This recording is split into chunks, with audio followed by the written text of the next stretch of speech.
আসসালামু আলাইকুম বন্ধুরা আমার। আমরা একটু কাশি নিয়ে কথা বলি। কারণ একটা আশ্চর্য একটু লক্ষণগুলো আমি বলতে ভালোবাসি এবং মাথায় রাখতেও ভালোবাসি। সেটা হচ্ছে আমার মতো নবীন যারা তারাও জানবে, জেনে সবারই কাজে লাগবে, সবাই হেল্পফুল হবে। তো সেক্ষেত্রে বলি, কাশি লাগলে সাধারণত আমরা সবাই সর্বসাধারণ জানি যে একটু উষ্ণত পানি খাইলে কাশি আরাম পাওয়া যায়।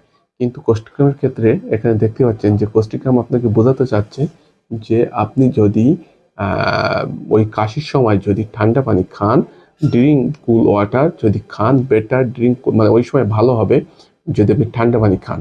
এই সিমটম যদি কোথাও পান, কোনো রুগী কোনো পেশেন্ট যদি আপনাকে এসে বলে যে আপনার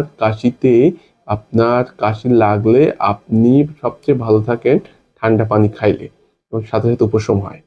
আর আমি এই কেসে সাকসেসফুল, এই জন্য আপনাদেরকে দেখালাম। আসসালামু আলাইকুম রহমতুল্লাহ।